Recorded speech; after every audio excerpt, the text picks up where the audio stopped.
Я приветствую вас, дорогие друзья, уважаемые гости и подписчики моего канала. Всем большое спасибо за то, что в этот воскресный вечер вы здесь, на канале Александра Шелеста, то есть на моем канале, и готовы изрядно пошуметь. А шуметь есть над чем. Политические события просто бьют ключом.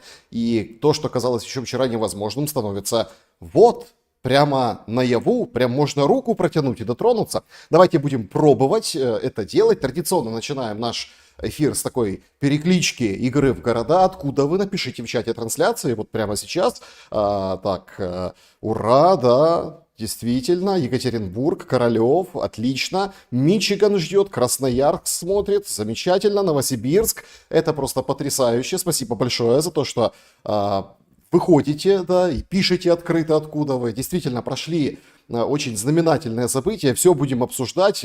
Прашов, Румыния, Анадырь, Москва, Марсель, Омск смотрит, Болгария, Прага, Житомир, Петербург, Смоленск, Занзибар, даже ничего себе, даже оттуда, Литва, Батуми, Черновцы, Мытищи, привет, Мадагаскар, Израиль, Чернигов, Красный Луч. Опача, мы из Красного Луча, я помню такую поговорку.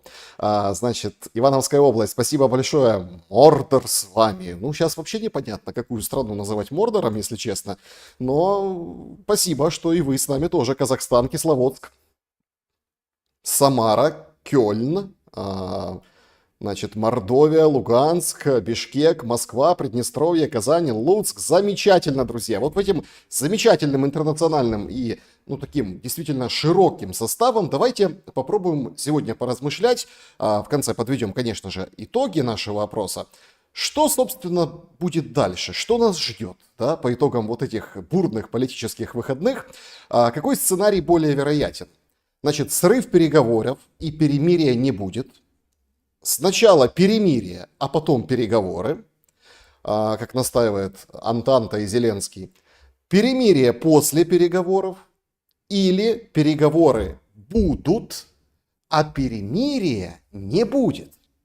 Новости, как из рога изобилия, льются, собственно, после встречи и сходки в Киеве. Там лидеры, такие очень мощные лидеры европейские приехали, так сказать, саммит желающих провели. Чего желают? Да? Чего изволите, как говорится? На самом деле все очень и очень просто. Все желают как бы не остаться в стороне. Все желают, собственно, каким-то таким, какой-то попыткой, да, какого-то там телодвижения не проиграть. Значит, Мерц, Макрон, Туск присоединился, конечно же, и Стармер, вот они, так сказать, отправились, в общем, к Зеленскому. Обсудим мы эту встречу подробнее, давайте просто начнем с главных новостей, тех, которые сейчас несутся и доносятся до всех нас. Коротко, да, понятно, да, Путин предлагает переговоры на 15 мая, без предварительных условий, двухсторонние переговоры. Вот это как бы собрание, этот сейшн говорит, мы готовы, давайте с 12 числа, прямо с завтрашнего дня, чтобы меньше людей гибло, на 30 дней перемирия. А потом в любом формате, мол, милости просим. Интересно и примечательно то, что Трамп вышел. Вот тоже парадокс. Ведь на этой же сходке мы там посмотрим еще, звонили Трампу. Прям Макрон достал телефон, включил на громкую, все сели на диванчики, вот, смотрят и начинают общаться с Трампом. Как бы к вот этой коалиции желающих Трампа вот так вот крюками, баграми просто тянут, да, а в конце выхлоп, конечно, необыкновенный. Вот буквально только что, да, там полчаса, час назад проснулся Трамп и пишет у себя: Украина должна немедленно согласиться на предложение Путина встретиться на переговорах в Турции. Президент России Путин не хочет иметь соглашение о прекращении огня с Украиной, а вместо этого хочет встретиться в четверг в Турции, чтобы договориться о возможном прекращении кровопролития, то есть полностью. Украина должна согласиться на это немедленно, крупно, да, как бы капслоком. По крайней мере, они смогут определить, возможна ли сделка. А если нет, европейские лидеры и США будут знать, где все находятся, и смогут действовать соответствующим образом. Вот здесь, конечно, вот эта игра вся, она такая, она похабная. Причем причем с разных сторон, похабная игра. Ну как это? Ну США не знают, где мы находимся. Прекрасно знают. И снаряды отправляют, и там заряды к Патриотам, к немецким. Они все прекрасно понимают. С одной стороны. С другой стороны, да, вот на какой точке мы находимся. Так вы же рассказывали, что мы близки к миру как никогда. Ну, в общем, это такое лукавство. Дальше тоже, значит, лукавит где-то, да, Дональд Федорович. Говорит: я начинаю сомневаться, что Украина заключит сделку с Путиным, который слишком занят празднованием победы во Второй мировой войне, которую невозможно было бы выиграть даже близко без Соединенных Штатов Америки. Проведите встречу сейчас, как бы резюмировал президент. Вот такой пост у Трампа. Понятно, что там он уколол этой победой, и действительно широкие празднования победы и последующие уже сразу после Дня Победы визиты, сообщения, телефонные звонки, они все были ознаменованы вот 80-летием победы в Великой Отечественной войне. И даже вот сегодня созванивался Путин и Эрдоган, да, и там тоже это вот поздравляем, так сказать, с таким очень важным юбилеем Победы. И это все как бы вот в одной конве проходит сейчас. И как бы эта мирная инициатива тоже. Ночное вот это заявление, обращение, не пресс-конференция, а просто ночной выход Путина, конечно, спутал карты. И абсолютно вот сейчас уже после этого заявления Трампа можно сказать, что этот ультиматум киевский глобалистов, да, в коалиции желающих, он провалился. Дальше идет абсолютно узкий коридор с такими очень понятными дальнейшими событиями. Они, в принципе, в вопросе у нас они прописаны. Зеленский уже успел ответить, говорит, лично будет ждать Путина в Стамбуле в четверг на переговорах. Мы ждем с завтрашнего дня прекращения огня, полное и длительное, чтобы дать необходимую основу дипломатии. Нет смысла затягивать убийство. И буду Путина в четверг ждать в Турции лично. Надеюсь, что россияне в этот раз не будут искать причины, почему они не могут. Круто, поднял Зеленский ставки, то есть лично поедет договариваться. А с кем? С Путиным? Ну как бы зовет. Давай, мол, выходи на дуэль, да, на противоборство. Давай встретимся. Я могу, а ты можешь.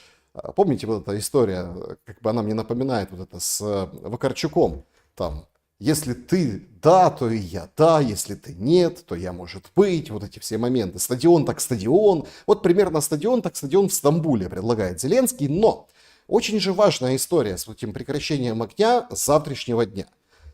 Как и почему его прекращать, непонятно, со стороны Российской Федерации. Потому что там четкая позиция. Даже Захарова выходила и говорила, что вот встретимся, начнем переговоры, договоримся, и потом прекращение огня, и потом будем уже убирать первопричины. Вроде бы как вот такая логика у Москвы. У Киева же обратная логика. У Киева решили поймать на крючок. Кого? Путина. Провели собрание в Киеве вчера, весь день там праздник, выходили там в Мариинском парке, выходили там на Майдане к народу, даже там обнимались с кем-то, прохаживались в толпе. Вот смотрите, мол, как хорошо, мирно, безопасно, там Европа нас поддерживает, вот замечательно, вперед. И ночью выходит Путин, и вот то, что начинает какую игру Путин, и то, что сейчас последует масса заявлений, и вот они уже сейчас есть, всего лишь сделала его там 18-минутная какая-то речь. Вот фрагмент. Мы неоднократно предлагали шаги по прекращению огня. Никогда не отказывались от диалога с украинской стороной. Напомню еще раз, не мы прервали переговоры в 2022 году. Это сделала украинская сторона. В этой связи, несмотря ни на что, предлагаем киевским властям возобновить переговоры, прерванные ими в конце 2022 года. Это вот самый главный момент. То есть стамбульский дух, стамбульские правила, стамбульские принципы. То есть переговоры как бы прервались. Давайте к ним вернемся. От этого будет плясать в дальнейшем все остальное. Потому что Зеленский лично будет ждать Путина в четверг в Стамбуле. Звучит, конечно, фантастически. Но Москва хочет Стамбул, но не 2, может быть 2:0. Она хочет продолжения Стамбула, но с учетом реалий на земле. Возобновить прямые переговоры. Причем, подчеркну, без всяких предварительных условий. Начать предлагаем без промедления уже в следующий четверг, 15 мая, в Стамбуле, там, где они проводились ранее и там, где они были прерваны. Как известно, турецкие коллеги неоднократно предлагали свои услуги по организации подобных переговоров. И президент Эрдоган очень многое сделал для их организации. Напомню, что эти переговоры... Ну, в общем, Эрдоган сегодня тоже фигурировал, он ухитрился, ну, вот что значит дипломатия турецкая, он ухитрился сказать, что он не против 30-дневного перемирия, конечно же, да, с одной стороны. С другой стороны, он, в общем-то, полностью будет приветствовать любой формат и готовый, в общем, ко всему, и, в общем, на Эрдогана можно положиться. Напомню, что несколько дней назад все считали сумасбродным каким-то пост Трампа о том, что, слушайте, а мы не будем, давайте привлечем переговорщика. Китай, Турция, и вот она Турция. Турция, которая уже была в 22-м. На этот, скажем так, этот посыл Путина, это предложение Путина реагируют, конечно, многие и по-разному. Ну вот, например, считающийся идеологом Кремля Дугин публикует прям за сегодняшнее число, за 11 мая, прям серию публикаций о том, что Путин ничего не скажет, он все сказал, война продолжается, пусть будут прокляты те, кто хотят, чтобы война внезапно прекратилась. Этого не будет. Это вот прям ночью перед заявлением, там заявлением под 2 часа ночи, вот он там без 20 час это делает. И еще хватит подозревать Путина в том, что он готов на предательство. Он не тот человек. И этого он не сделает. Впереди только победа. То есть, на самом деле, даже вот эту игру, вроде как умные люди, они воспринимают абсолютно в другом, под другим углом. Воспринимают и правильно делают. Смысл всего происходящего заключается в том, что само прекращение огня является предварительным условием, а Путин предлагает без предварительных условий. Причем интересно то, что ну, вот это все, как это все обставлено. То есть Зеленский, понятно, он настаивает на длительном прекращении огня. Зачем? Для того, чтобы была возможность где-то перевооружиться, где-то потянуть резервы, где-то, собственно, собраться с силами, дошли, чтобы определенные поставки, которые идут, где-то перераспределить какие-то ресурсы свои, прежде всего вместе с Макроном, Стармером, да, Туском, Мерцем, в общем, как бы немножко перегруппироваться. Должен это делать Путин в военном смысле? Конечно же нет. Но вы оцените красоту игры русских и американских. Это как в учебнике. Все шло достаточно длинно, и теперь только мы можем вот эти цепочки определенные проследить. Максимально согласованная история. Что я имею в виду? Понятно, что Кремль и Белый дом, об этом говорил помощник Путина Ушаков, они каждый день на телефоне. Они координируют свои следующие шаги. И думать, что вот эти шаги не были скоординированы, ну это как бы, это глупости все. Что это так вот внезапно все получилось, и все там должны как-то удивиться. Нет, все проще. Они ведут Украину и Европу на вот эти решения продолжать воевать, ну или условно, чтобы Украина капитулировала. Да.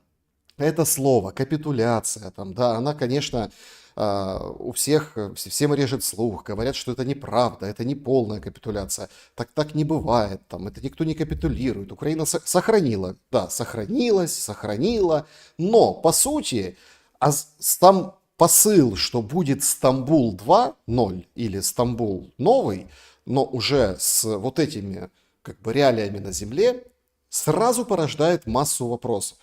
А почему в 22-м при там, сохраненных сотнях тысяч жизней, причем с обеих сторон, при сохраненных территориях, удовлетворившись только условными ДНР, и ЛНР и Крымом, как-то договорившись с отсрочкой на 15 лет, да, где-то приняв непопулярное решение сократить армию, вооружение, никакого НАТО, ну, понятно. То есть зачем тогда нужно было это все, если сейчас мы опять приходим к Стамбулу? И тут возникает очень важный момент. Если Ну, то есть, зачем это все делается Кремлем и Вашингтоном? Для того, чтобы США могли уйти красиво. Красиво. То есть, сегодня были там подтверждения от Рубио, в том числе, о том, что сделка минеральная, ресурсная, это вообще отдельный трек. Если кто-то раньше сомневался и там с пеной у рта доказывал, что нет, это вот наша гарантия, американцы с помощью сделки будут давить на Путина, оказались в луже, сели в лужу. Это вообще отдельная история. А вот этот трек, это история совершенно другая. Это скоординированная игра Москвы и Вашингтона для того, чтобы разрулить эту ситуацию, повесить полностью всю ответственность, финансовое обременение и другие политические минусы на лузеров из Европы. Почему я говорю, что на лузеров? Ну вот смотрите, вроде как такое мощное заявление Макрона вчера в Києві з трибуни. В разі порушення цього припинення вогню ми погодились, що будуть масовані санкції. Вони вже будуть зараз готуватися і координуватися між американцями та європейцями. То есть они пристегивают Америку, говорят, что вот мы будем вместе, как дадим санкциями, какими-то санкциями из ада. И вроде такой мощный Макрон. Но он постоянно висит на телефоне с Трампом. Макрон, Стармер, то есть Мерц, только что поговоривший с Трампом, они все тоже завязаны на Трампе. И Трамп просто их выдвигает вперед, на амбразуру бросает и сам красиво уходит с подписанной сделкой. И вот только вопрос, что дальше? Вот это самый главный вопрос. Дальше или война и там развязанные руки Путина во всем, или дальше действительно какое-то подобие мира, длинных каких-то раундов переговоров и, возможно, перестанут стрелять. То, что стрелять, возможно, перестанут, вопросы возникают такие существенные. Лично мне не верится, что перестанут стрелять, и наоборот. Даже вот это сообщение, которое было на выходных, 9 мая, о том, что Соединенные Штаты предупреждают в эти числа, в эти дни своих граждан не шастать по Украине, прятаться непосредственно в бомбоубежище и никуда не высовываться, потому что есть риск большого обстрела. Параллельно с этим есть действующее сообщение, вот это «но там», это закрытый кусок воздушного пространства над Капустиным Яром. Обычно, вот над Капустиным Яром, когда закрывают, это означает, что летит орешник. Так было в Днепре, когда он один раз прилетел. Еще раз так было, удар не подтвердился, а массированный, в принципе, обстрел был. То есть США, с одной стороны, не гарантируют никаких, скажем так, фейерверков, но предупреждают. Но их предупреждения, они всегда, слишком часто обстрелы, наверное, в Украине, поэтому всегда они подтверждаются. И вот здесь как раз-таки наступает настоящий момент истины. Понятно, что наверняка с завтрашнего дня, вот как Зеленский отвечает, вот я жду и прям лично примчусь в Стамбул для того, чтобы с Путиным поговорить. Это все бравада, это все вот игра на поднятие вот этих ставок. Но если завтра произойдет какой-то обстрел, послезавтра произойдет обстрел, в среду, то есть Зеленский оставляет себе поле для маневра, вот, мол, смотрите, Путин стреляет, я никуда не еду. Вот так. То есть в любом случае, вот эти переговоры, прямые переговоры, абсолютно невыгодны Зеленскому. Потому что 1 на 1 и в формате одна воюющая сторона против второй воюющей стороны не получится. И он это прекрасно понимает. Потому что есть большие обязы перед партнерами. Потому что эти партнеры, они заинтересованы в войне. Заинтересованы. Потому что если взять и закрыть тему войны, то сразу попрут внутренние проблемы. Их выше крыши в этих странах.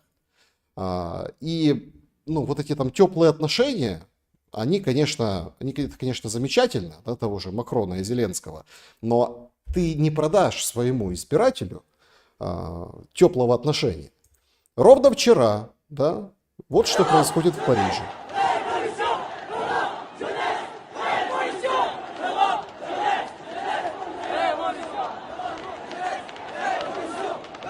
То есть хорошие, подтянутые, спортивные, молодые люди в большом количестве, поэтому я вот это показываю, они выходят и проходят маршем «Европа, молодежь, революция». То есть там взрывоопасная история внутри. Проблемы жуткие. У Стармера, понятно, мигрантская история, там, палестинская история, тоже достаточно тяжелое финансовое положение внутри. То есть внутри очень шатко по рейтингам и по уровню поддержки. Ну а Мерц вообще второсортный, потому что впервые в истории Германии канцлера Бундестаг выбрал со второй попытки. Такого не было. То есть он не то, что не компромиссная фигура, он просто фигура, которая как осиновый лист дрожит на ветру политических разных, не знаю, сквозняков, да? И Мерц тоже не игрок. Им нужно что-то, что можно продать. Войну с Россией. Им выгодно продавать это внутри у себя, для того, чтобы плюс-минус выглядеть хоть как-то, какими-то, да, какими-то лидерами. По поводу вообще этих лидеров и то, как они выглядят, это, конечно, такая тяжелая история. Я объясню, почему тяжелая. Вот для меня она тяжелая. То есть всегда мы знали, что есть мировые лидеры, да, ну, у них есть своя специфика, там, как люди они, ну, там, где-то, кто-то не очень как человек, у кого-то с семьей не сложилось, у кого-то там брата предал, там, еще там что-то, ну, вот такие, как это вот любят биографию, когда вот проходили школьную, там, даже программу, люди увлекаются историческими фильмами, люди, ну, как бы пытаются понять и как бы влезть в шкуру того или иного лидера, и чтобы на себя ее примерить. Что имеется в виду? Ну вот, например, там Петр Первый, ну он же самодур был. Нет, он много великого сделал, но как человек он был такой самодур, резкий, как Ситро, такой весь, ну вот абсолютно, боярам бороды рубил. То есть современники или там какие-то там, ну скажем так, данные подтверждают, что у него он без царя в голове, такой был царь, да, такой ух. Ну то есть этот о нем так говорят, да, там Черчилли, говорят, квасил крепко, причем так изрядно, у него там коньяк там этот, или виски, или что там, ну, коньяк вроде как пил, и вот прям вот такой Черчилль, такая фигура, при всей ее там значимости, там, когда сравнивать Зеленского с Черчиллем, еще там что-то. Но сегодня целый день обсуждается, так, а что вообще происходит? Утром, вчера, на поезде, приехали в Киев, вышли на вокзале уже в костюмчиках, встретили Ермак, там все там, Сибига, все дорогие гости.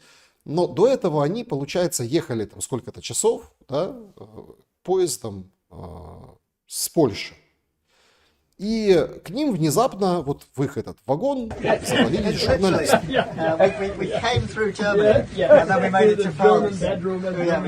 Им почему-то, я сразу обратил внимание, то есть это до этих всех разгонов, раскруток, им почему-то очень весело. Но они рады видеть.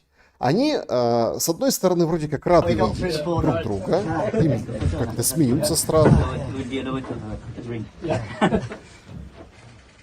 И тут Макрон берет то ли бумажку, то ли пакетик со стола, кладет в руку, как бы прячет движением, жестом другой руки, там, поглаживая себя, ну, скажем так, по локтю. Вот.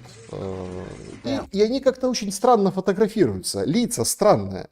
Мерц, как вроде, не знаю, там, ну, но они только что смеялись, кто-то даже что-то пошутил интересное, да, там, ну, по Стармеру там мало понятно, и у Стармера даже такой, ну, он не тактильный человек, вы помните, говорили, не тактильный человек. И вот это вот, собственно, их фотографируют, они как-то странно выглядят, странно одеты, Макрон перекладывает в другую руку то, что он взял со стола, и, в общем, все. И понеслось. Так, а что это такое? Мерц, у него какая-то палочка у Мерца, да? То есть, что это такое, какая-то штучка, да? То есть, такая тоненькая, что это может быть? Сразу пошли версии, что это, есть такое выражение, палочка для чесания носа. Ну, то есть, в процессе, так сказать, заготовки или подготовки к принятию внутрь определенного вещества, то есть используют эту палочку для того, чтобы было удобнее. Сравнивать ее сложно, потому что вроде как не похоже с теми там образцами, которые гуляют по сети. Макрон, бумажка, если это просто бумажка, просто мусор, почему он ее так, ну скажем так, это видно было, что это его что-то, что-то его осталось. Ну, то есть, видим, да? Бумажка лежит, просто бумажка. Ну, вот так. Он ее берет, раз, и вот так возле стакана. И там вот, типа, трет руку, так вот это держит, да, вот там все происходит общение. И потом, оп, очень профессионально, кстати. Очень профессионально делает. И я вам хочу сказать, что, ну, такой, как бы, молодец в этом отношении. Попытался что-то незаметно ее куда-то положить. И положил ее, да, вот себе в карман, что примечательно. Интересно также, ну, многим интересно стало, а что вообще, а что там у Мерца? Что это такое? Да? То есть, ну вот давайте еще раз это, с этого ракурса. То есть вот они сидят, вот и что-то лежит. Продолговатый предмет. Не пойми, что это такое. Он отставляет стакан и начинает его держать, как бы спрятав в руку, как будто это ручка. Да? Так ручку люди держат.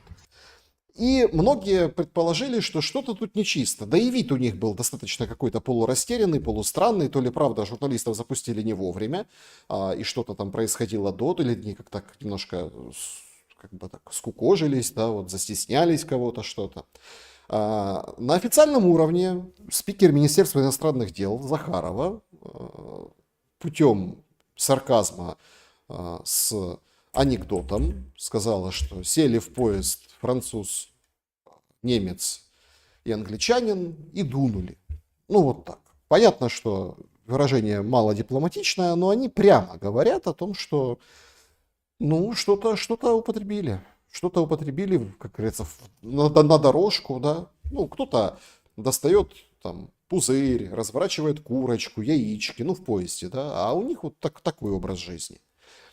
Страшно вообще об этом думать, если это правда, да, если это не просто надуманная фантазия журналистов, если там просто какая-то бумажка, если это просто какая-то палочка для того, чтобы чесать себя в носу. Ну, просто, то есть, если это неправда, то почему до сих пор, то есть больше суток прошло, да, то есть хорошо, сегодня это разгоняют, но в принципе понятно было и вчера. Ну, вышли бы, сказали, показали бы, если это его, вот это я прятал, вот там бумажка какая-то, да, из-под сахара рафинат в Укрзалезнице.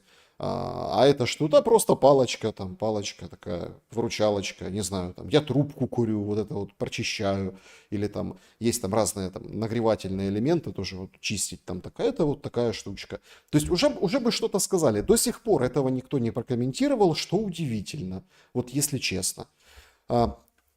Не менее для меня лично удивительно было вообще само поведение Макрона.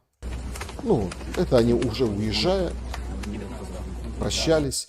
Обнимает его, блин, как в последний раз. Но дальше вот эта рука на его голове, какая-то вот так вот сверху, да, как-то немножко... Ну, понятно, что, слушайте, Брежнев тоже мог как засосать, да, но насколько здесь и в этой обстановке это уместно.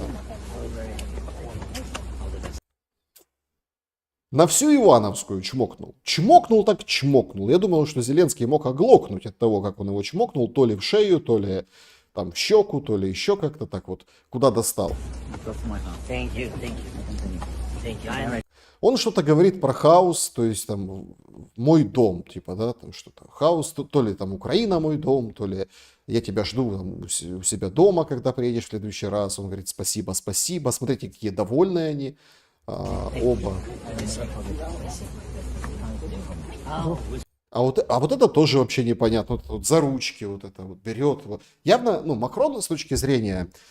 я небольшой специалист, конечно, да, ну, но Макрон с точки зрения, да, вот это вот, когда он, это как бы, это доминация, да, то есть это вот так за голову, вот это вот все, вот он доминирует, Макрон, даже в этих ласках и вот этом приветственном обращении. Вообще, конечно, поведение, ну, так себе, в той сфере, где каждый шаг важен, каждая, скажем так, интонация, каждая последовательность произнесенного текста тоже важна.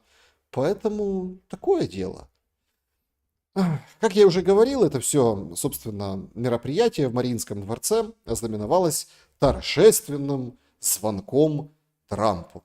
Говорит, Политико сегодня расписывала, что эта идея была исключительно Макрона. Он прям взял и набрал, а у Трампа там, что было 7 утра, И Трамп все равно, несмотря на раннюю, скажем так, ну, часть суток, он все равно взял, ответил, и они его как бы подписали на все то, что они предлагают.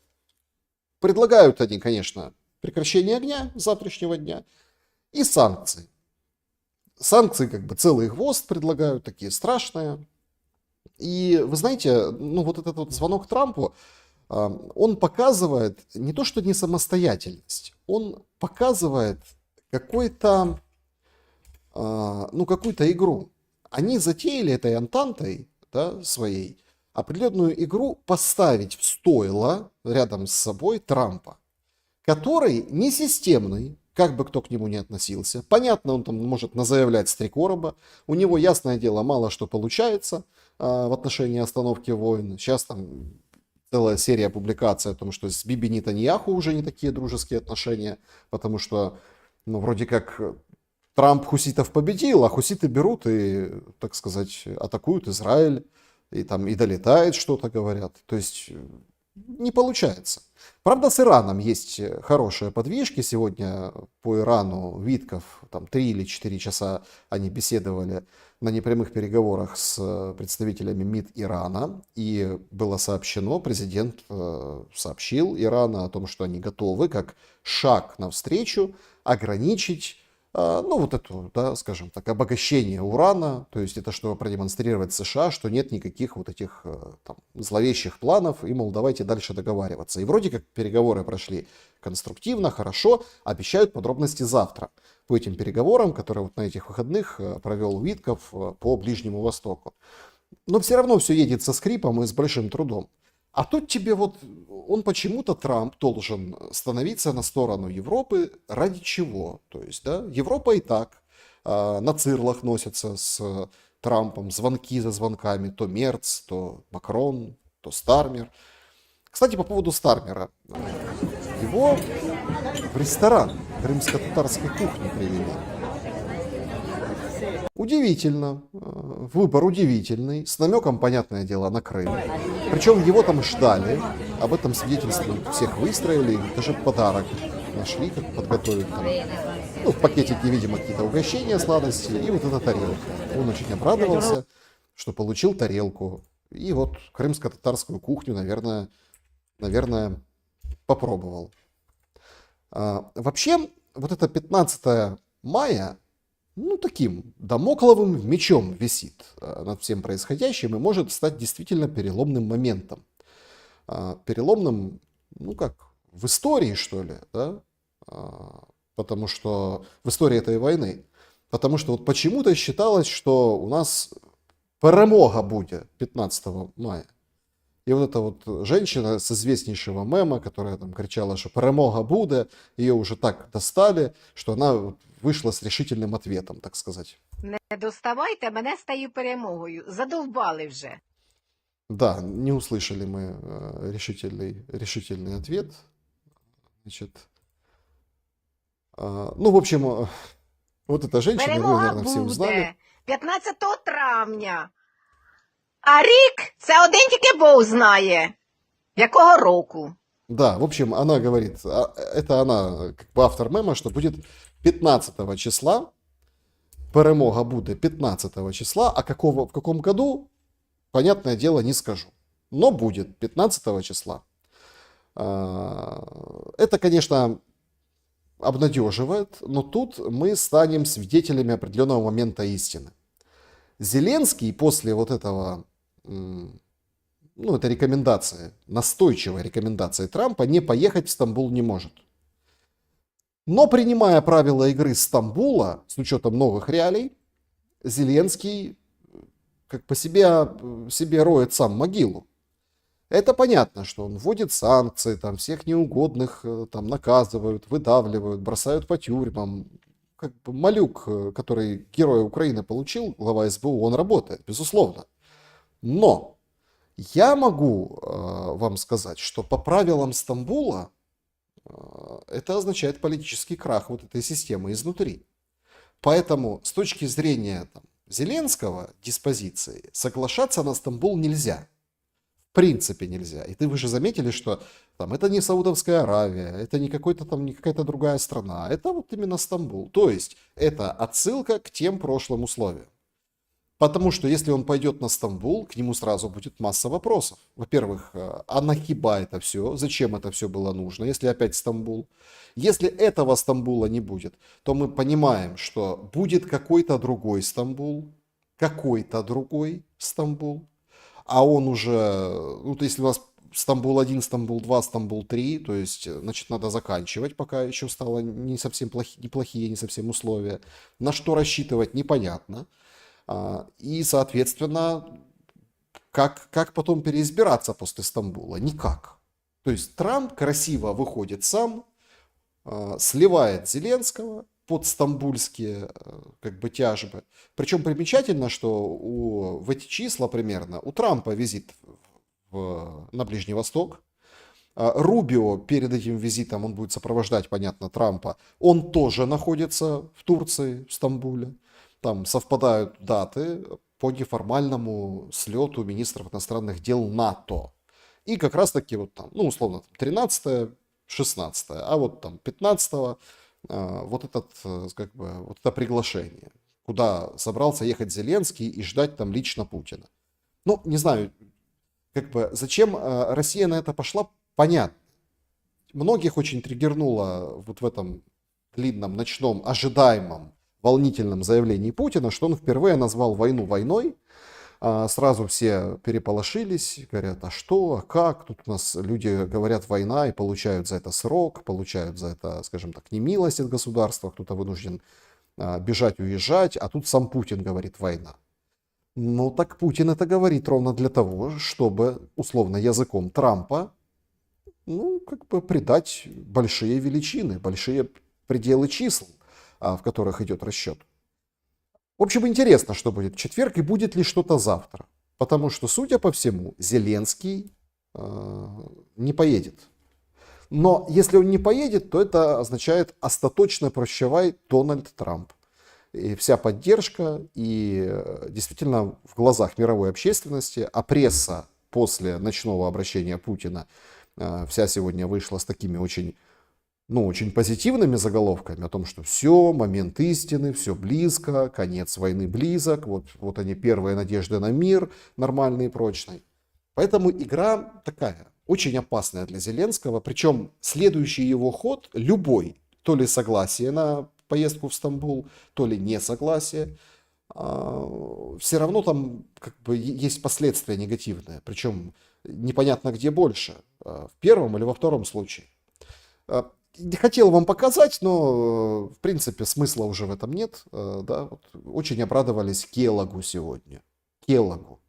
Значит, Келлог в соцсети у себя, в общем, как бы репостнул новозеландского руководителя, который говорит о том, что вот сначала перемирие, а потом уже какие-то переговоры и договоренности. И он говорит, даже в Новой Зеландии понимают. Вот это я, конечно, оскорбился. Я никого из новозеландцев не знаю, никогда не пересекался, не встречал. Но при чем здесь даже? Что значит даже?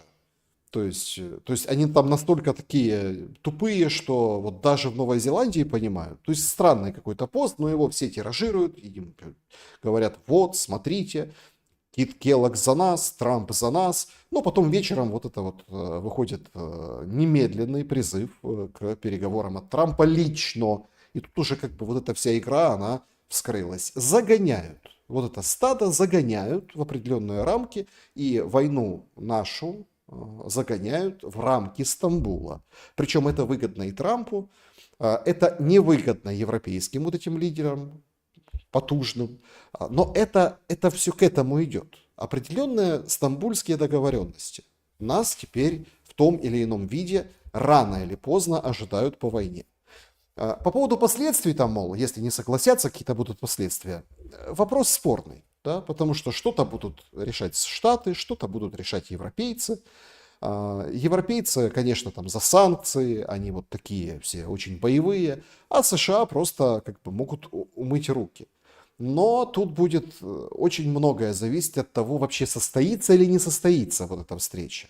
То есть Будет или не будет личная встреча Путина-Зеленского или делегации, которые отправят. В российском сегменте очень так серьезно подтрунивают, говорят, а давайте отправим Медведева.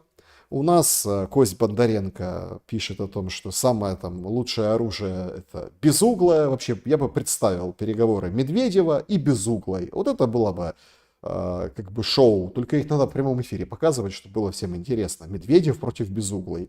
В общем, пока это все мусолится, главным остается и открытым остается вопрос, так состоится ли Стамбул. Если Стамбул начнется, он будет, конечно же, достаточно затяжным. То есть на первой встрече все не решится, но после первой встречи вполне возможно, так сказать, какое-то прекращение огня на какой-то более-менее внушительный срок. Но это после этой встречи, если она будет. Хотя вполне вероятно, что ее может попросту и не быть. Вообще понимать, что, если про переговоры говорить, вообще понимание украинцами россиян, оно, политических россиян, оно вот оставляет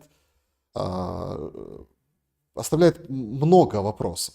Очень много вопросов. Вот Вятрович, например, выходит и выдает свое видение, что, мол, все хорошие русские, когда приходят к власти, становятся тоже чуть-чуть Путінами. Сподівання на те, що зміна керівництва в Росії щось змінить з Росією, вони абсолютно марні. Хороші русські дуже швидко стають Путінами, як тільки стають керувати цією державою, тому що сама вона по собі якось імпліцитно є імперською такою, і поки цього не перебудуєш, отруєння дуже легко отруїтися. Ми маємо розуміти, що навіть після мілітарної поразки Росії в війні проти України Росію просто неможливо купувати в силу її розмірів. Тому єдине, що можливо, це підтримати ті самі поневолені народи, щоб зсередини це все переформатувати. В общем, не оставляют этих как бы планов вот такие. Это Ветрович, бывший директор Института нацпамяти. Не оставляют планов взять и как-то переделать Россию изнутри. Ну, вот взять ее и как бы развалить изнутри. Какие-то мысли, вот хорошие русские становятся Путинами, как только приходят к трону. Смена руководства ничего не даст, надо разваливать. В общем, разваливать надо изнутри, будоражить, чтобы бунты были, чтобы вот это все.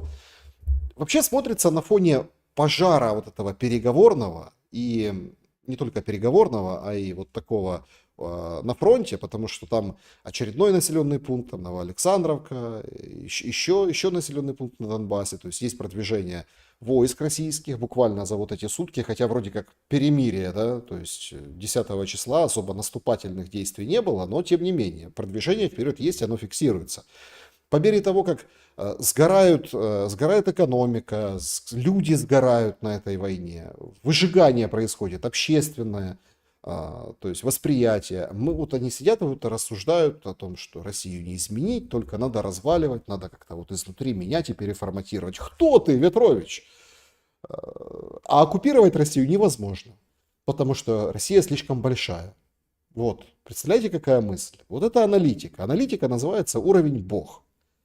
Ну и, собственно, да, то есть вот эта аналитика, она приводит к тому, что мы вообще не понимаем не только там россиян, да, мы еще и не понимаем своих соседей с другой стороны, украинцы. Министерство юстиции Украины опубликовало официальное сообщение о том, что Венгрия отсрочила переговоры с Украиной по нацменьшинствам. Отсрочила такой очень таким хамским образом. Почему хамским? Потому что там целые раунды переговоров, они встречаются и решают вопросы нацменьшинств. Имеется в виду венгров в Украине, украинских венгров и, соответственно, там украинцев в Венгрии. Это такая длинная история. Этими переговорами мы должны как бы Венгрию переубедить, стать на нашу сторону, показать уступчивость языковым и другим культурным практикам, законодательства, ценностям европейским, что все нормально у нас. То есть то, что мы выключаем язык, это только русский язык, русский можно, а все остальные языки у нас, конечно, приветствуются и все хорошо. Но перед этим я вам сообщал, 2 шпионов же нашли, которые работали на венгерскую разведку. Женщину и мужчину, бывших военнослужащих.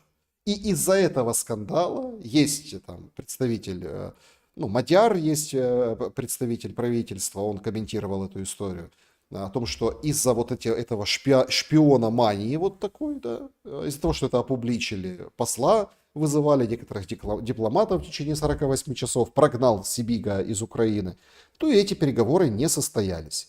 Поэтому перспективы, что Венгрия вдруг станет на сторону Украины, вопрос там евроинтеграции, поддержки и всего прочего, они еще более туманные стали. Это ярчайшее тому подтверждение.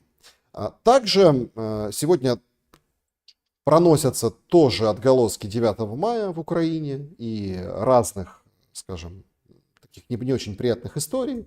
Это Одесса. В Одессе какие-то подростки начали сгребать цветы.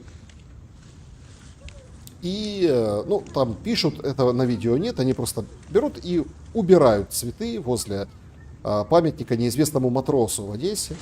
Они вот так в кучу их бросают. И вроде там, кто говорит, топтали, не топтали. Короче, люди несли цветы, думали, там полежат несколько дней. Но, в общем, несколько дней это много для Одессы. Поэтому вот так. Вот так поступили подростки. Вроде как разбираются, вроде как кого-то ищут.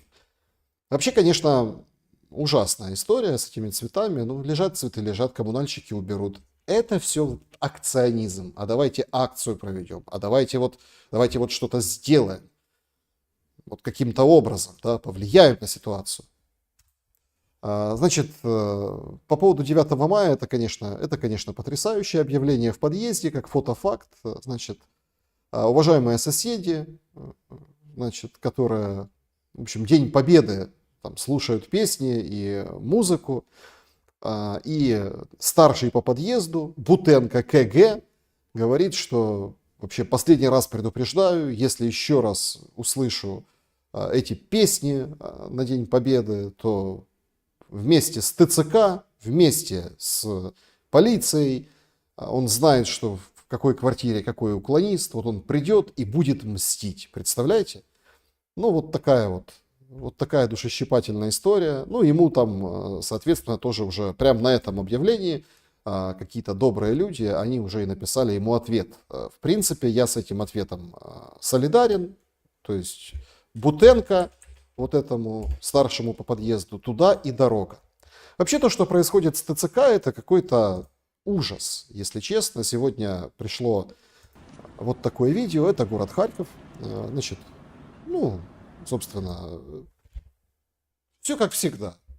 Один парень и вот так россыпью вокруг, там, между аллейками, да, вот это, чтобы их там штук, не знаю, 6 этих ТЦКшников в форме. Это вот терминал с водой. Ну, там воду можно набрать. Видно, что там, ну, ставишь бутылку, бросаешь денежку и водичку можешь набирать. Ну и вот Сука, так ударил! вот, ну и вот так вот люди из окна вот это вот увидели и сняли. Они понимали, что что-то сейчас будет, потому что парень один, а этих, видите, много. Заметьте, один из них читает документы, которые парень дал. Ну, то есть там проверка документов, да, пожалуйста. И вот это вот один читает, другие смотрят, оглядываются по сторонам. Ну и этот вот товарищ, так сказать, ну, распускает полиция, руки. Они о чем-то с ним говорят. Полиция заодно! Полиция заодно! Ну и потом вот, да, вот продолжается эта вся история. Смотрите, их там достаточно много. Интересно, что, ну, я вам хочу сказать, настолько бурная реакция на вот этот эпизод, причем они все такие очень резко негативные. Если в других случаях, в других там эпизодах не было подобных реакций, то здесь же, ну, у человека есть документы. Он его, так сказать, этот документ предъявляет. Он никуда не бежит, он не сопротивляется ни с кем, он просто стоит. Он пропускает один удар, потом ему там еще его бьют, зачем-то. Быстро нашли, что это за ТЦКшник, кстати, тут в этом отношении харьковчане вообще молодцы. Они нашли, что он там на каком-то заводе охранником работал когда-то, потом якобы служил. Кто-то пишет, что служил, кто-то пишет, что не служил, а сразу в ТЦК отправили служить. У него там кликуха Лис. Есть такая, он очень часто бывал в Белгороде, ну, потому что Харьков, Белгород в те времена можно было спокойно ездить, у него там страница ВКонтакте, все другие страницы публичных сетей, публичных, скажем так, соцсетей он закрыл после этого скандала, но его быстро отыскали, ему сразу вспомнили все. И, соответственно, тоже, ну, как бы вспомнили все и тоже его, так сказать, быстро разыскали, нашли и, ну, я бы даже сказал, что, ну, тут, понимаете, тут, в общем, есть, это на самом деле очень тяжелая история. То есть, когда ты человек, а какой-то, ну, какая-то другая тварь тебя вот это... Просто за то, что ты стоишь. Просто так. Тебя может отлупить. Так, для профилактики. ТЦК Харьковский признал инцидент, говорит, все было, да, но этот человек провоцировал. Чем-то провоцировал. Чем провоцировал, вообще непонятно. Но у них такая стандартная отписка, что ТЦК, там люди, они там нет. Ну, в общем, относитесь по-нормальному. Чем он мог провоцировать, когда документы этого человека в руках другого ТЦКшника, а этот нелюдь издевается просто так над человеком. Провокация, говорят.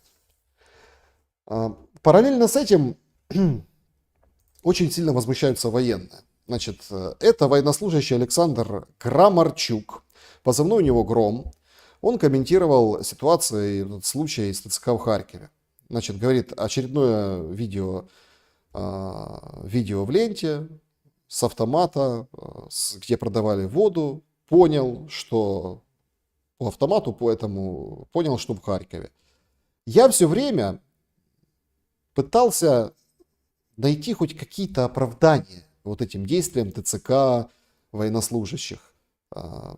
Команды сверху это могли быть. Или, наверное, и ПСО российское. Там Луганск фильм, помните, вот такое было.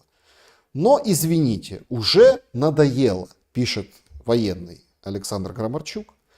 Я отказываюсь официально поддерживать и военнослужащих ТЦК, эти все действия, которые открыто вот так вот бьют людей на улицах.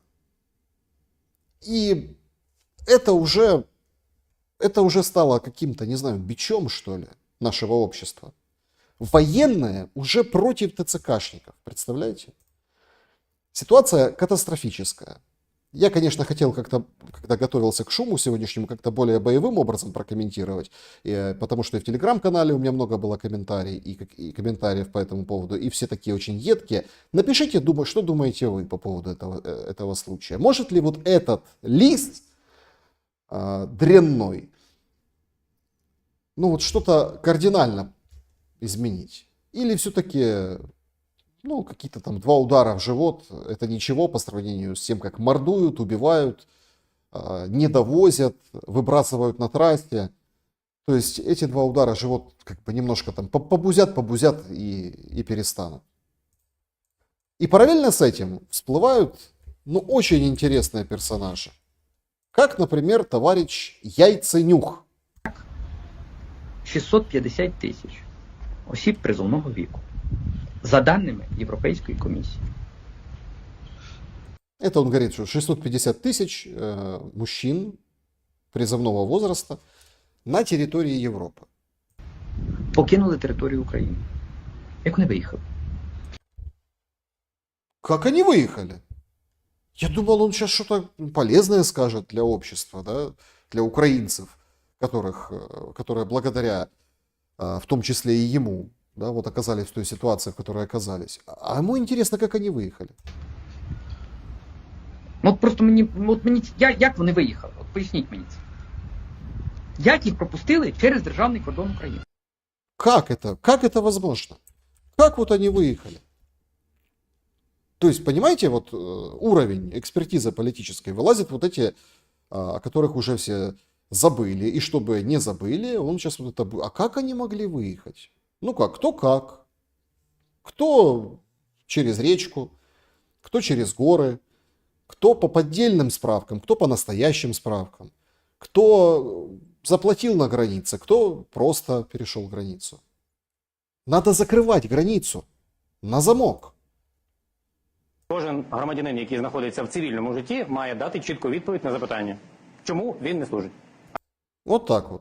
Швайка на ток-шоу говорит, каждый гражданин должен четко дать себе ответ на вопрос, почему он не служит. Або чому він не готується до служби. Немає питань до пана Михайла і до пана Михайла. Вони виконують функцію народних депутатів. Вони, в принципі, навіть би сильно захотіли, вони не можуть піти на службу. Не, депутаты это отдельная история. Они прям вот, если сильно захотят, нельзя. Ты нужен стране, ты должен голосовать законы. Нормально. А это, кстати, вот депутат стоит. Сейчас он тоже слово возьмет. Окей. Вони виконують важливу державницьку задачу. Парламент мусить працювати, тим більше війна розпочалась не в 22-му, а в 14-му. І коли вона закінчиться, не знає навіть новообраний Папа Римський. І ніхто в цьому світі не знає. До речі, Наступно. Ігоре, деякі громадяни, глядачі, які нас слухають, у них можуть виникнути думки, а чому це депутати не служать?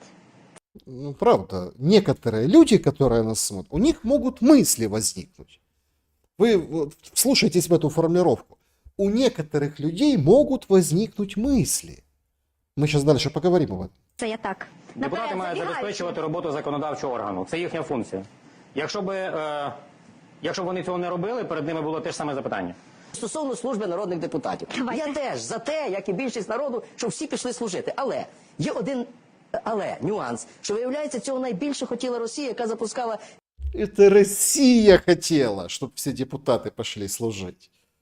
Вы понимаете это? Это Россия, это враг коварный. Хочет, чтобы депутаты взяли и личным примером показали, и все пошли в окопы, и все вот это как один.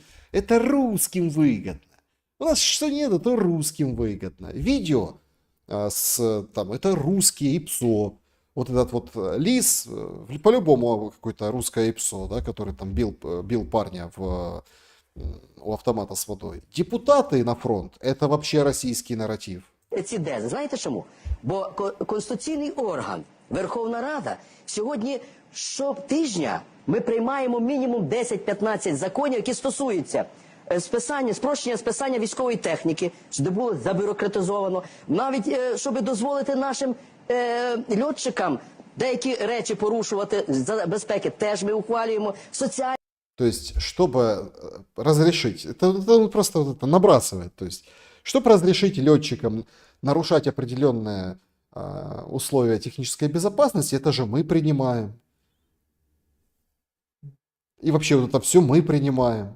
Это русским выгодно было, чтобы мы ничего не принимали. Захист, тобто, якщо б всіх депутатів відправили на фронт, я би, вибачте, справді теж так хотів, то наші... Ну, я бы так хотел. Так ты русский, что ли? Ты же говоришь, этого же хотели россияне. И тут же говорит, я бы тоже это так хотел. Ты что, русский? Это, по-моему, с Батьківщини, по-моему, этот депутат. Наші вороги і партнери б казали, що в державі Україна наступив політичний хаос, тому що нема основного законодавчого органу. Так що це Колапс. Да, колапс. Через це Коллапс. неприпустимі речі. Коллапс и хаос, все. То есть, если депутатов отправить на фронт, то это коллапс и хаос. Понимаете? То есть, вот такой уровень дискуссии, вот такой уровень аналитики. Вот такой. А если ты человек, у которого возникают вопросы, заткнись. Значит, это видео, фрагмент, это новости на ТСН. Повернись живым, волонтер, да, Тарас Чмут, так сказать, выдает базу, как это принято говорить. Вот что он, собственно, навещал. Мобілізація зараз може забезпечити необхідну кількість людей для фронту? Чи є в Україні людський потенціал? Мобилизация может обеспечить, чтобы хватило на фронте. И он начинает рассуждать. То есть, и вот мысль, слушайтесь мысль, есть ли потенциал человеческий? Ну, тех, кого еще там по селезенке не ударили. Есть? Есть. Продовжувати війну? Так, є. Але мобілізація працює чи не працює? Мобілізація відбувається. Она не работает? или не работает? Она происходит. То есть работает или не работает? Происходит.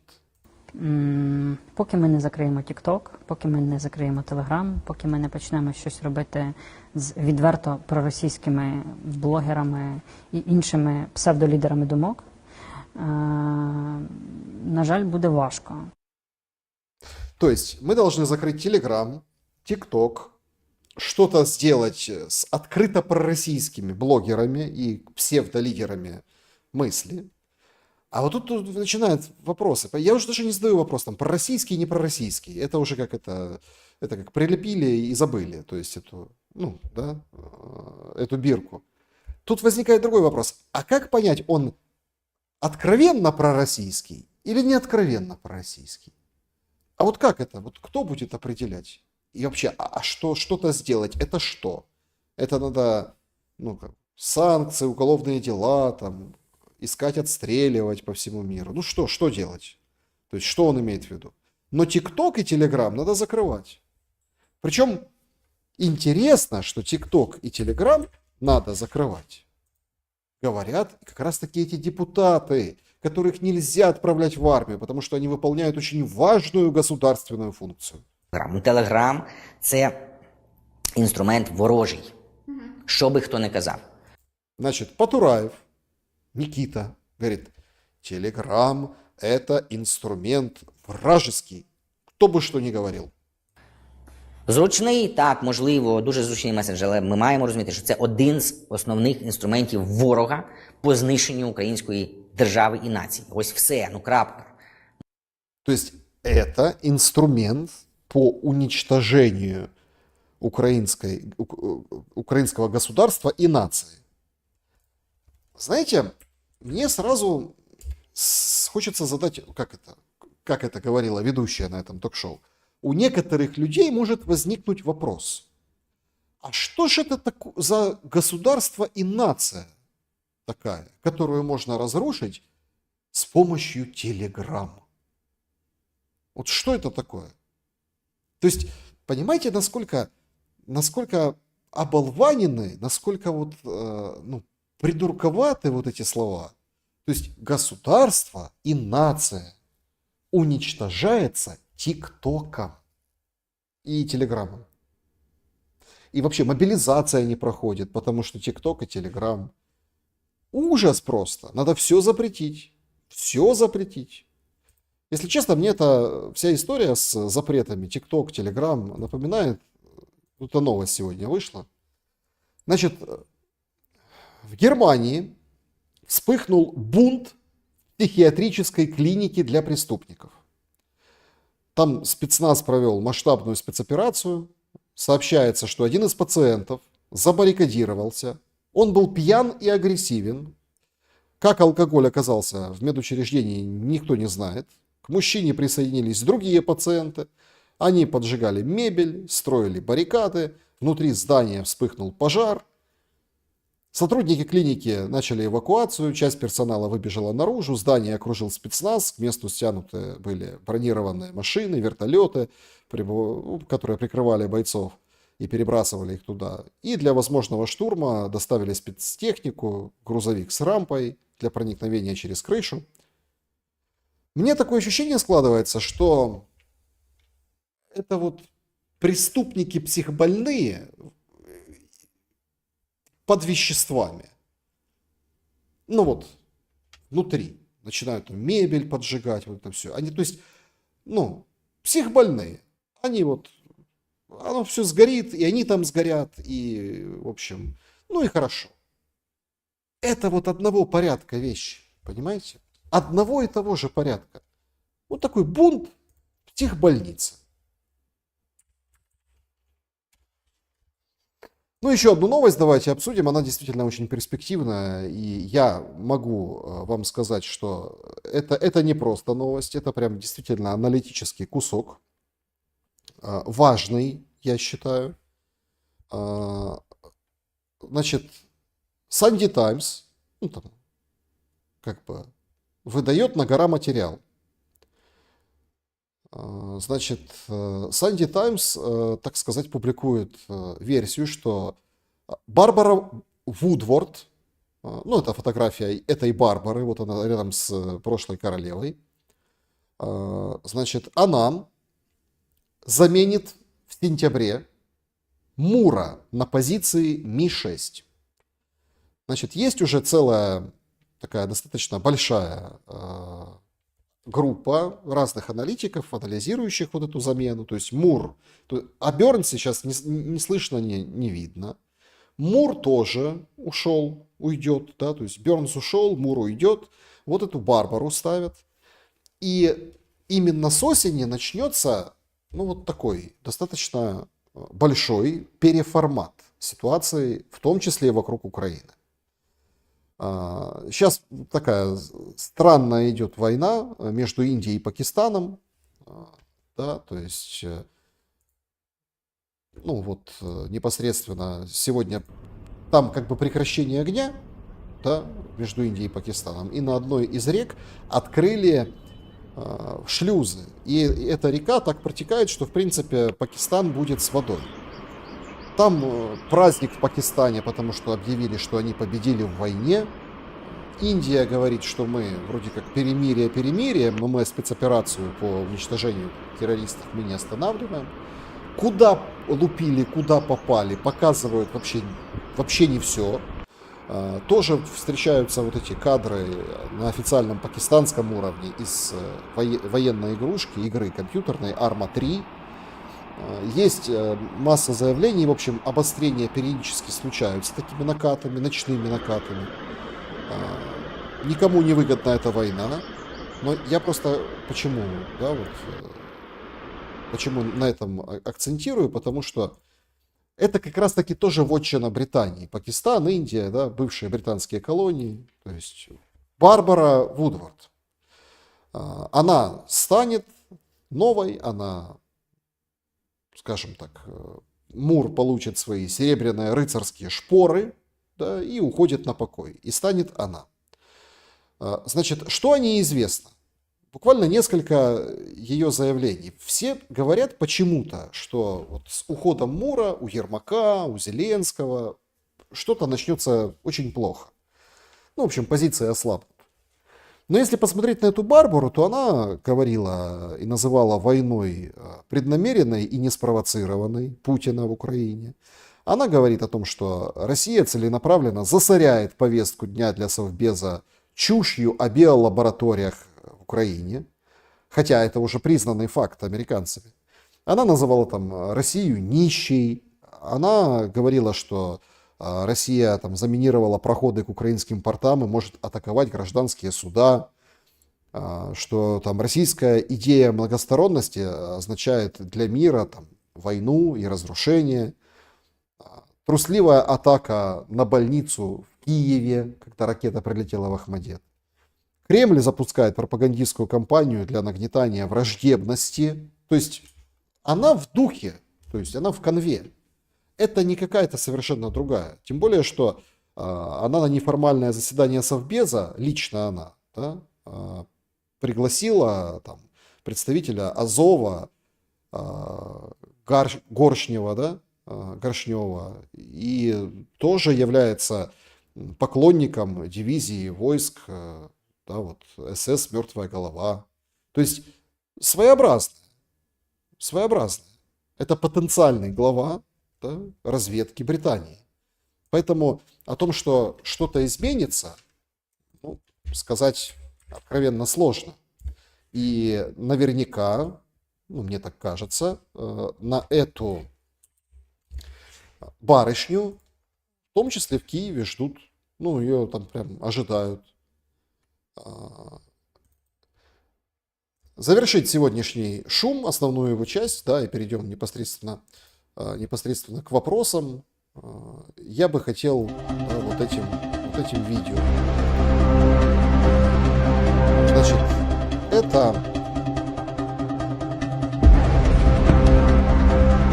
в Киеве провели социальный эксперимент.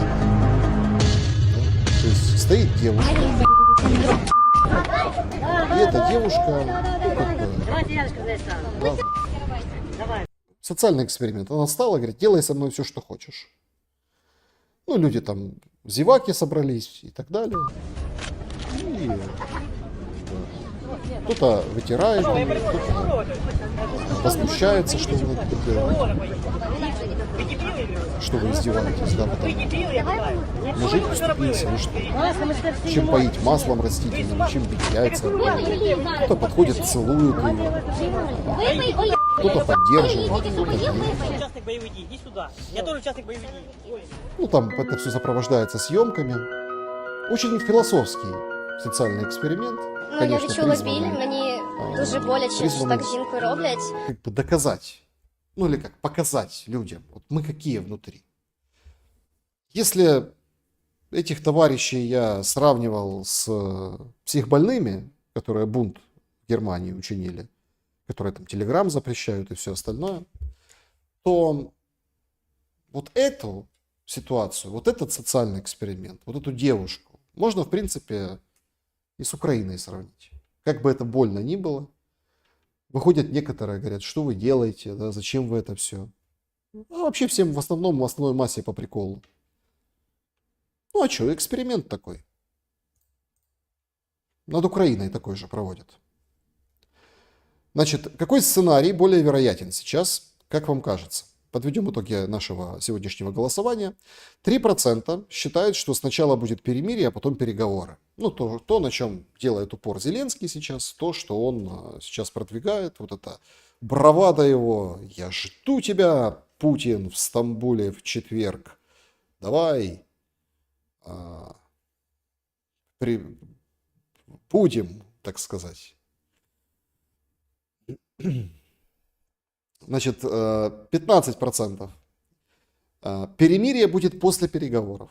То есть они встретятся, поговорят, а потом уже будет какое-то перемирие большое или еще какое-то. Значит, 38% будет срыв переговоров и перемирия не будет. Ну или проще говоря, да, то Зеленский не поедет в Стамбул. Или, например, завтра будет ну, какой-то определенный удар, и все, перемирия нет с 12 числа. Как писал Ермак сегодня, прекращение огня, а потом все остальное. Ну и победил 44%, переговоры будут, а перемирия не будет. Наверное, самый здравый ответ, потому что без переговоров уже, наверное, и не получится. Посыпались заявления сейчас, да, непосредственно от этих действующих лиц, или как их там можно еще назвать, этих товарищей. Ермак, значит, пишет у себя свежее. Ну, этот пост, я вам хотел его показывать по поводу, ну, там, что вот даже Новая Зеландия, там, знает, Келлогу благодарит Ермак, а вот это вот свежее, 2039, прекращение огня Россией, Россией, странно как-то написал, опечатка, наверное, для того, чтобы не обвиняли все-таки, да, что это он не сам пишет, видимо, сам набирал с телефона. А потом все остальное. Значит, прекращение огня, а потом все остальное. Президент Зеленский готов сделать все, чтобы война закончилась, и ждет Путина в четверг. А что Путин? Боится? Знак вопроса. И потом дальше побачимо, увидим. Сам Зеленский тоже говорит, что ждет, вот он. И вышел, да, с видеообращением своим традиционным, говорит, что завтра ждем прекращения огня, это предложение на столе, полное, безусловное прекращение огня, длительное, чтобы дать необходимую основу дипломатии, может значительно приблизить мир. Украина давно это предлагает, партнеры предлагают. Когда давно предлагает Украина прекращение огня? Полное. С какого периода? Вот это Джида, когда, да, вот первые контакты, это типа давно? Ну ладно. Значит, весь мир об этом говорит. Мы ждем на ясный ответ России. Войну России все равно придется заканчивать. кстати, опасная формулировка, все равно придется заканчивать. Убийства должны закончиться, украинские силы готовы будут реагировать зеркально, чтобы это было честно. Ну, вот как-то так. Значит, мы неоднократно слышали от партнеров, что они готовы усиливать санкции против России, если Путин откажется от прекращения огня. Увидим. И у нас в Украине нет никакой проблемы вести переговоры. Мы готовы к любым форматам. Я буду в этот четверг, 15 числа, в Турции. И ожидаю Путина в Турции лично. И надеюсь, что Путин на этот раз не будет искать причин, что он там не может. Мы готовы говорить, чтобы закончить его войну. Опять четверг, Турция.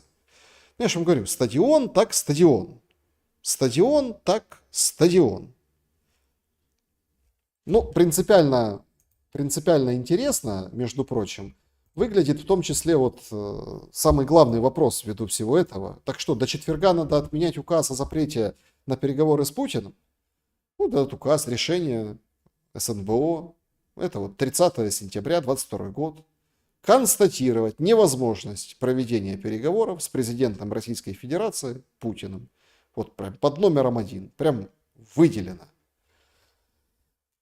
Ну и также сообщается об ударе в Рыльске, то есть перемирия как такового нет, да, и мы понимаем, что оно вряд ли возможно в том или ином виде.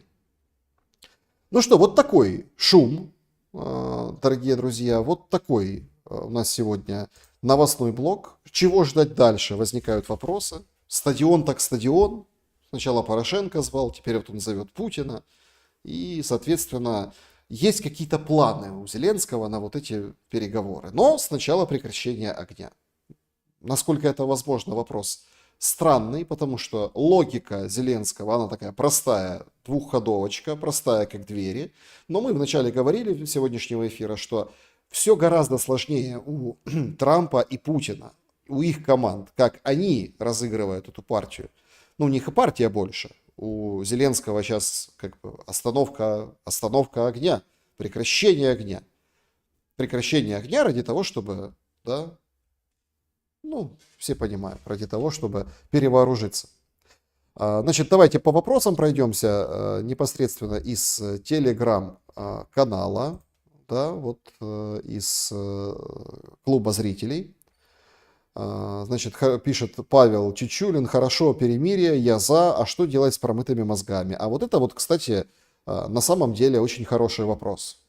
Запретить промытым мозгам, к промытым мозгам еще вообще приходите, ну, как приближаться. ТикТок запретить, Телеграм запретить, все, что там, все запретить. Только вот это вот все то, что я там, четверг, Путин, Турция, он же тоже в Телеграме пишет. Получается, Зеленский, да, вот тоже использует этот инструмент уничтожения украинского государства и нации. Странные люди. Александр, вы считаете, что ТВ Украине в том виде, что было, уже никогда не вернется в том формате, что было до войны? Игорь, я считаю, что все вернется, все хорошее всегда возвращается, и мне кажется, что будет откат, будет возврат. Мы еще увидим и реалити-шоу, и модные проекты, и сериалы, и классные там музыкальные, вокальные, и, конечно же, там политические баталии. Все мы это увидим, все вернется.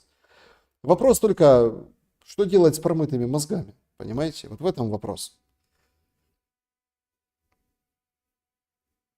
Угу. Значит, Сашка, ты молодец, Украина с тобой. Спасибо большое, Наталья Черри. Спасибо большое. Женщина равно Украина. Да, мне тоже так показалось по поводу женщины, которая там, делай со мной все, что хочешь. Да, и одни там издевались, одни целовали, другие обнимали, третьи били яйца, давали попить, значит, давали попить масло подсолнечного. Рамазан. Александр, добрый вечер. Как думаете ли украинская делегация поедет в Стамбул? А если поедут, какой будет результат? Смотрите, то, что я вижу сейчас, и то, что мы вот по состоянию на этот момент в прямом эфире сейчас обсудили, не нужен результат.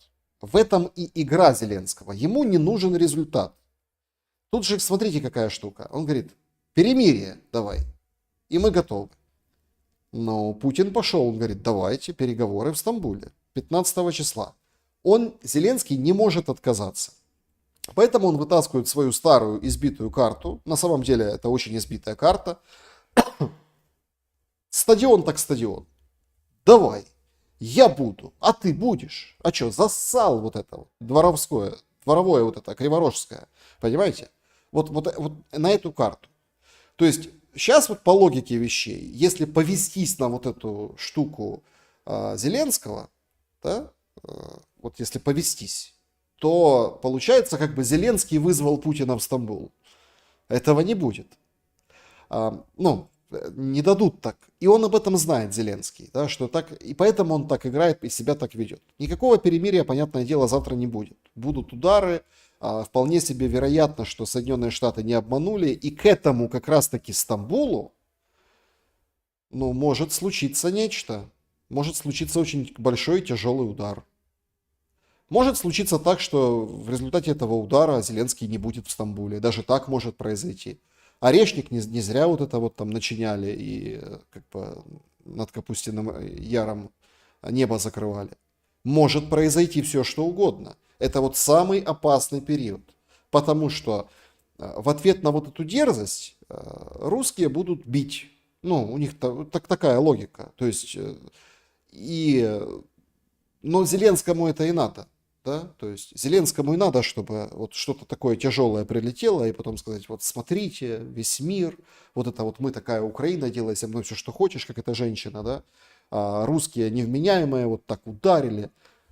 Ну, даже сама стилистика, вот я специально вам прочел то, что написано у него в телеграм-канале, о том, что Стамбул, Турция, там, четверг, Стамбул, давай, приезжай, Путин, приезжай. Ермак этот выполз, говорит, боишься? Кого боишься? Ну, тоже, вы понимаете, они зашли вот в эту игру.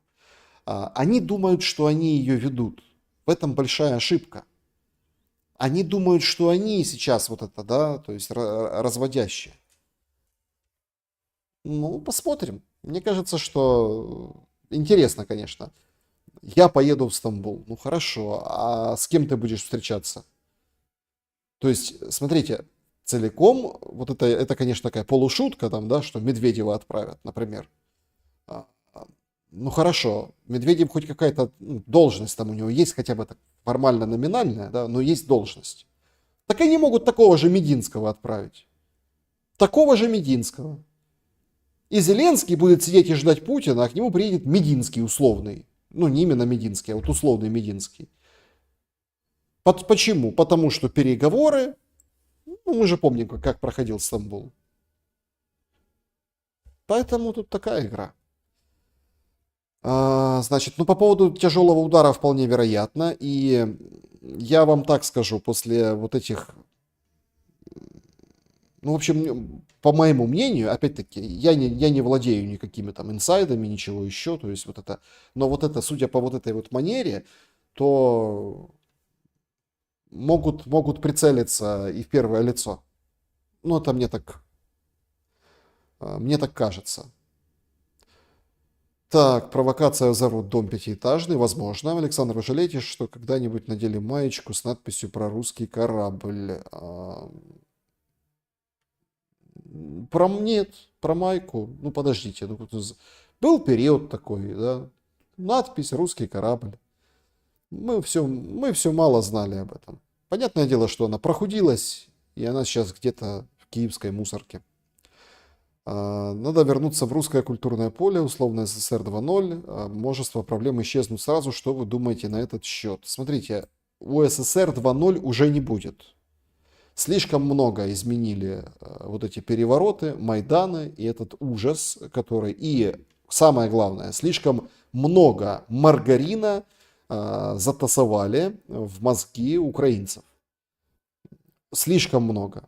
Тем более, что у СССР 2.0 это абсолютно другой идеологический подход. То есть там не будет идеологии нации. То есть самое страшное, да, это там нацию уничтожат, государство уничтожат. Понимаете? У СССР 2.0 это все-таки была часть, это не было государства. При всем там уважении и всей самостоятельности, это не было государство. Это была составная часть большой империи. Значит,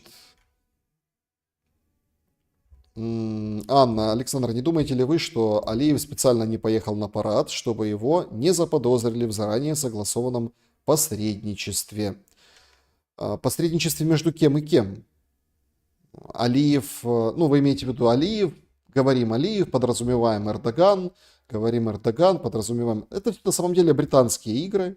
Но зато смотрите, как получилось, да? Тоже вот такой нюанс. Парад в Москве.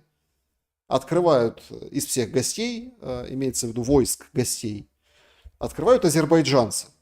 Они проходят своей колонной.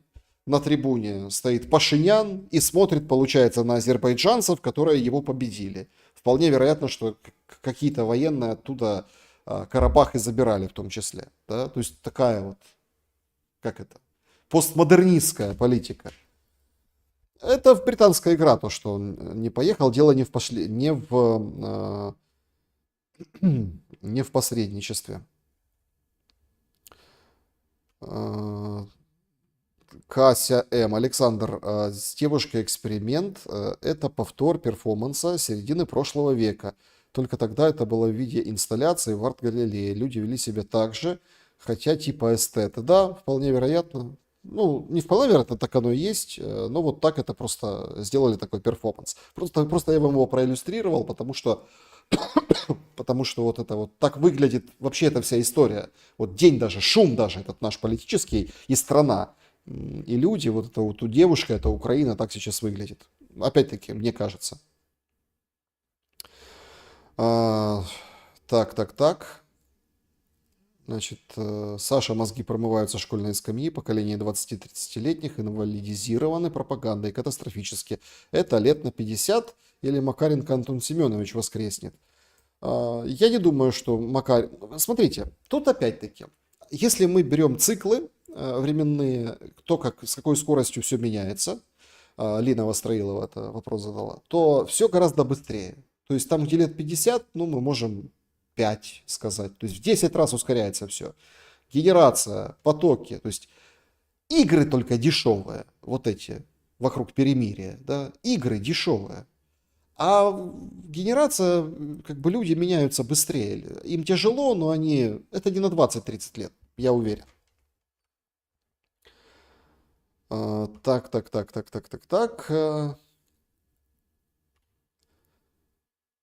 Выступишь за Украину на переговорах. Спасибо большое. Да. Раз уж в Турции, да, выступить на переговорах. Так. Значит, Светлана Сатаева тут пишет: шелест русский, шелест не русский. Смотрите, объясняю всем. Я уже когда-то говорил, еще раз. Значит, мать у меня русская. Отец у меня украинец. Все примерно вот, ну, род разбросало, да, то есть там по-разному, да, вот если мы берем вот эти 4 ответвления, ну, потому что там родители родителей, то есть там есть, там намешана и польская немножко кровь, и кто-то приехал, почему на Донбасс ехали все, потому что там можно было, там еду давали, то есть когда везде голод, да, там и от голодомора в семье, там в семьях было много детей, там они умирали, то есть это история действительно, то есть это не вымысел в том, что голодомора не было. Другое дело, что он был везде, и очаговые такие очень серьезные, да, просто это возвели в Украине в какой-то культ. То есть погибали от голода семьи, и вот все тянулись к каким-то промышленным точкам. Донбасс был такой промышленной точкой, там действительно можно было вручную, как рассказывала там бабушка моя, вот так вот вагонетку брать и пихать ее, да, то есть, ну, со шлаком, отработанную. И за это давали еду. Ты там не умрешь с голода, потому что тяжелый труд, но ты не умрешь. Вот такой был Донбасс. Дальше этот Донбасс был под первой сеткой снабжения. То есть все там деликатесы, все отовсюду там вот это все стягивали туда, потому что там кипела жизнь, фабрики, заводы, предприятия. И даже люди из соседних там российских областей, ну, РСФСР, да, ездили в УССР, в Луганскую область, в Луганск, туда, в эти города, поменьше промышленные, там, как Лисичанск или Донецкую область, чтобы там покупать что-то, да, потому что там где-то был дефицит, а там тут дефицита не было. И вот у меня русская мать, украинец, отец. Все они примерно вот там и жили, там и родились, то есть там Перевальск, теперь это, да, вот ЛНР, это оттуда мать, да. Из-под Попасной, Попаснянский район, там есть село Викторовка, там Камышеваха, оттуда отец. По национальности я тоже сказал. Поэтому не надо спорить, все правы. Не спорьте, все правы. Русские, украинцы. Единственное, что меня веселит, когда меня евреем называют, это мне очень весело. Не, я нормально отношусь, называйте, ради бога. Но вот это, ну точно, ну кто, ну не знаю. Хотя Гордон говорит о том, что... Гордон говорит о том, что это, ну, скажем, что все евреи, просто никто об этом не знает. Расскажите про штаны Зеленского. Я не понял этой хохмы, если честно, вот правда. То есть штаны задом наперед, то ли дорисовывают в интернете, то ли еще что-то. Я так не обращал внимания, если честно. Попытался полазить, проверить, потом посмотрел, думаю, и поймал себя на мысли, знаете, какой? Так это что? А что это я вот пытаюсь проверить вот эту, ну, историю, которую все шутят? Это я должен на задницу Зеленского смотреть, вот это рыться по всем фотографиям со всех встреч. Мне стало противно, я не стал это сдавать в шум и все. Вот так я решил этот вопрос. Значит, Сергей Хромов. После такого чуда Зеленского у власти украинцам сделана прививка навсегда или это не точно? Сергей, я думаю, что как бы это ни была прививка, как вот в ковидные времена, от которой очень тяжелое осложнение и очень тяжелый и рецидив там, всех одновременно хронических болезней. Ну, сейчас же много, сейчас видео выходят с разными профессорами о том, что там вообще кололи непонятно что это какая-то, ну, субстанция достаточно странная, да, и что там внутри, какой состав, и вот эти все гиганты там AstraZeneca, Pfizer. Поэтому я вам так скажу, что могут быть Саша, не петляй за гульфик, да. Значит, тревога Украина, перемирие уже закончилось. Закончилось, да, закончилось перемирие. Так, Наталья Горбунова, Александр, сегодня не шумище, спасибо, давно не смотрела. Спасибо большое, Наталья, за хороший отзыв. Друзья, пишите тоже свои отзывы в комментариях. И в чате трансляции, ну и, конечно, в комментариях. Всем большое спасибо, кстати, за поддержку.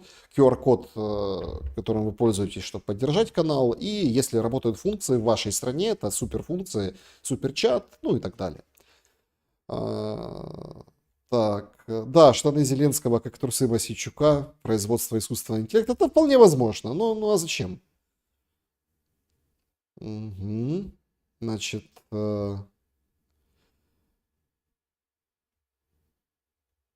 я имею в виду игру между Россией, Америкой и Турцией. Были бы британские игры военных Азербайджана на параде, не было бы. Не-не-не, подождите, там другие отношения с Алиевым.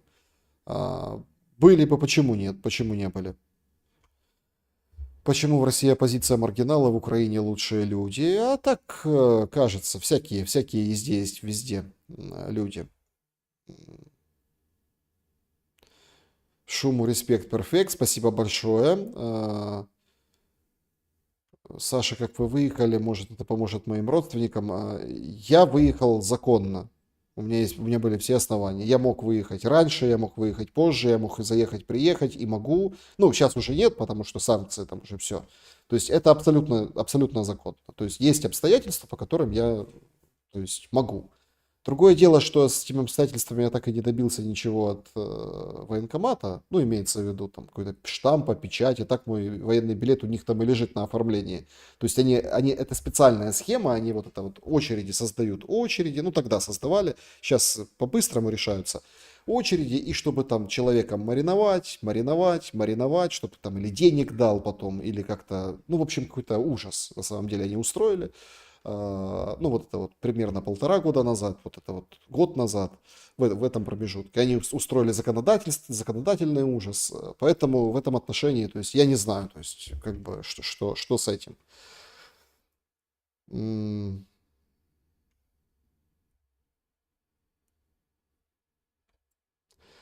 Значит, Эдуард Забровский, Саня, твои зрители, которые видели твое выступление как журналиста, обеспокоены за твою безопасность. Ты сам отдаешь отчет, что ты сейчас враг власти Украины. Ну, власть поменяется, я думаю. Ну, чего. Щелин был в Турции, Александр, встречались. Не скажу. Саша, слушайте, наших светлооких, Собчак и подобных никто не сажал за слово «война» никогда. Ну как никогда или когда? Так, значит...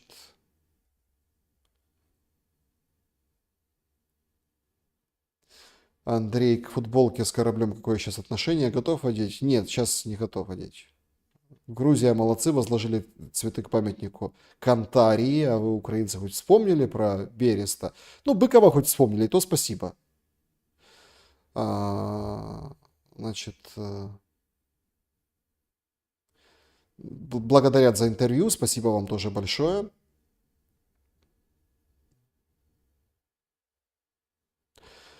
Кто ударил мой коммент про Скобеевщину в сегодняшнем шуме? Не стоит опускаться до днища. Наталья Иванова. Не знаю, кто удалил ваш коммент. Комменты удаляю. В Ютубе я не удаляю комментарии. Практически никогда. За все существование комментариев в Ютубе.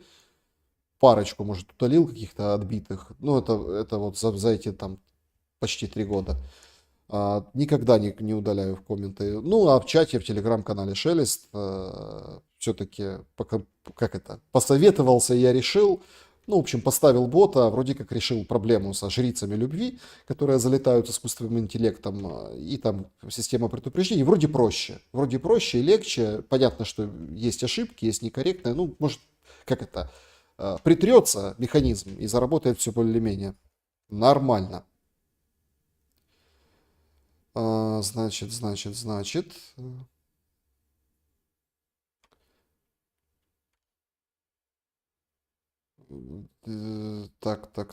Так. Зеленский долетит ли до Турции или его самолет повторит судьбу? Так, у бритов база на Кипре. Я, кстати, Алекс В, кстати, действительно, да. Тут, смотрите, тут же не обязательно, что это там русские, или там скажут, что русские, или еще что-то. Эти варианты, эти ходы, они всегда есть. Тем более, что я не просто так сегодня в шуме упоминал эту историю с новым руководителем или будущей потенциальной руководительницей, этой Барбарой Вудвард, или как ее, да, которая Ми-6 может, ну, скажем, возглавить. То есть дела Мура надо сворачивать или переводить на другое качество.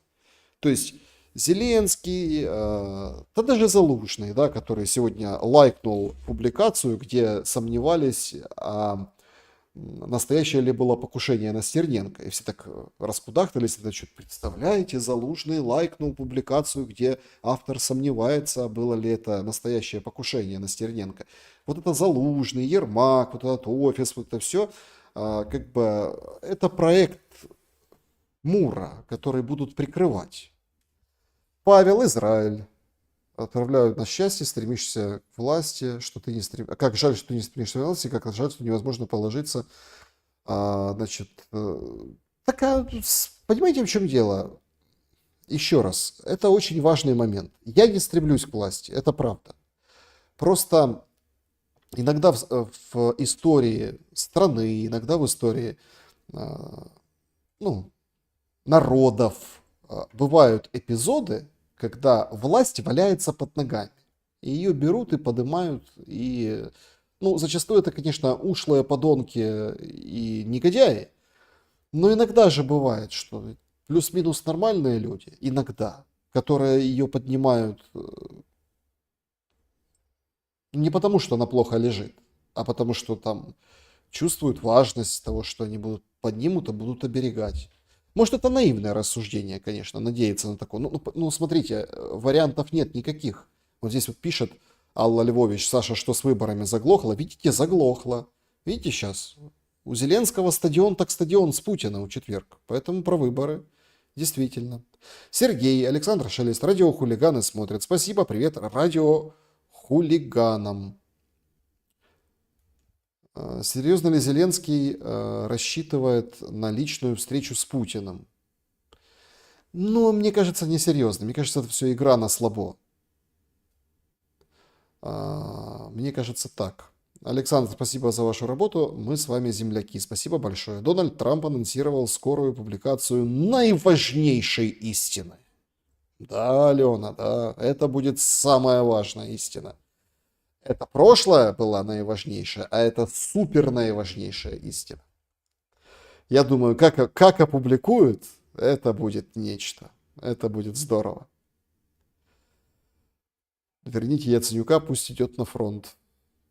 Ну, Яценюк не пойдет на фронт. Так. Шелест, хохол. Причем так, капслоком вот это. Хохол. Саня, а есть такая кухня крымско-татарская? Вы знаете, Сергей Антип, я никогда не был в крымско-татарских ресторанах и кухнях. Рассказывали про какие-то специфические чебуреки. Но эти чебуреки, они татарские. То есть чебуреки и чебуреки. Какой приправы куда ложить, я не знаю по поводу крымско-татарской кухни, но крымско-татарский ресторан есть. Туда привели Стармера. Янукович придет, порядок наведет. Янукович уже, к сожалению, не придет. Значит, Стамбул 2 или Так. Пике и конфронтация, скорее всего, будет. Шелест может быть кем угодно. Моше Израилевич. Четко и понятно. Значит, Сашам, как всегда, лайк. Респект, вы лучшие, интересные, неповторимые. Привет из Литвы. Литва, привет. Вам тоже. Есть в Литве нормальные люди. Хоть мы там, да, вот это принято вот эти стереотипы разгонять про там Литва, там Эстония, там про какие-то страны. Нет, люди есть везде хорошие. Нормальные, адекватные, трезвомыслящиеся. В чем-то можно соглашаться, в чем-то не соглашаться. Но как-то так.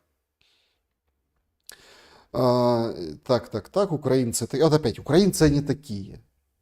Какие такие? Ну, ты понимаешь, русские, они такие. Да, вот так. Так.